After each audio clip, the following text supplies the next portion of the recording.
Good morning, everyone. I am Desiree M. Fragata. This is Jane D. Digignan. And Leia Arias From Bachelor of Science and Entrepreneurship. And today, we will interview one of the businesses here in Valencia City, Bukidnon, the Effendi's Beauty Salon.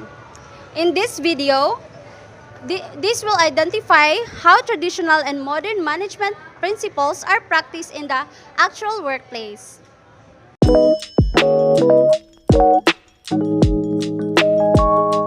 Good morning, ma'am. We are from IBA College of Mindanao and we are taking Bachelor of Science and Entrepreneurship. And pwede ba may maka-interview sa inyo ha po? Okay. Thank you. Good morning, ma'am. I'm this is Jane D. Digignan.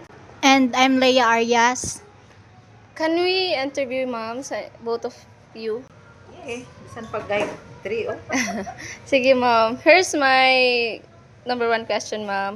How do you assign tasks to your employees to make work efficient? Tubag, ma'am. Tubag. So far, bigid mi pareha sa uban anang kana bitang magdinalok-dalok. Kana manggong kanang naay timba o magilog sa customer mao man gunay makadaog samok. So ang amo gyud diri kuan na gyud.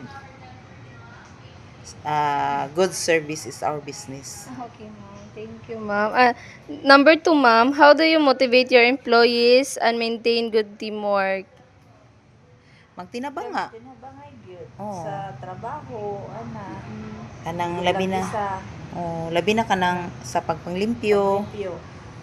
Diri sa amo ang sulod, pero kung about sa kanang client na naman gid may mga tagstag sa ka mga client, so depende na kung naami mga client pud nga moabot niya magpatabang mi nga mosugot pud ang client nga motabang pahandol, pero dili gid mi ingon nga kupot siya, kupot ko, kupot kadto ana, kay by each man gyud ang among paghandol. Okay, ma'am. Thank you. What rules or procedure sa kanang inyong employees? Sa rules and Mga rules procedure. or procedure? Bawal absent, Bawal home service. kanang naana diri Kanang naa ka dire, then home service ka. gawas ka kay pwede. mom service dili pwede. Dili pwede. Dili ra gyud kung makasulod na ang customer, basta nakasulod diri gid sa parlor.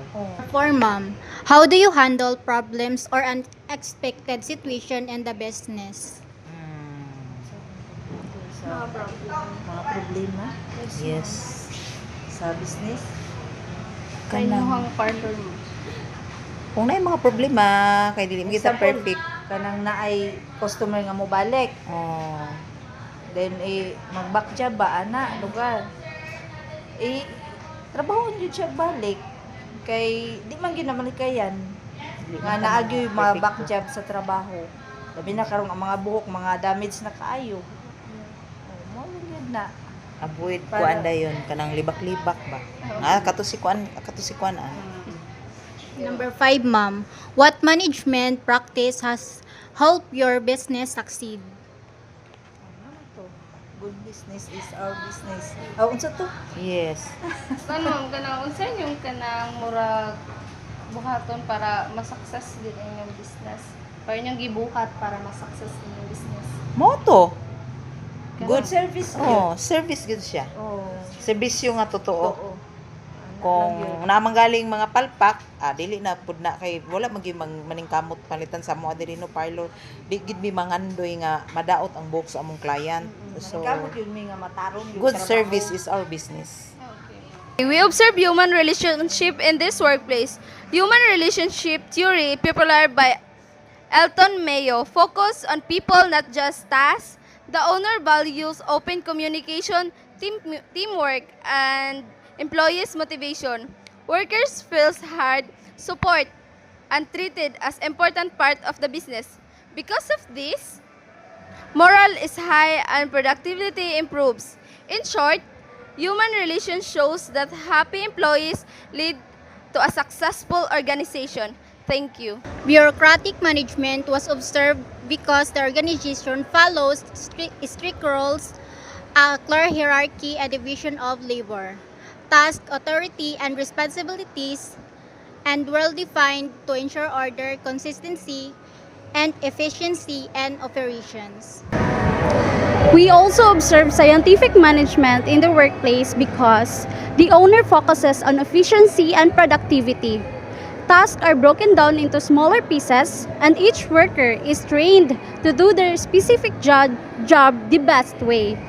Time is managed properly, waste is reduced, and employees are rewarded based on their performance. This shows that the business applies Frederick Taylor's principle of scientific work methods and proper training. From our interviews, we learned that businesses today practice both traditional and modern management.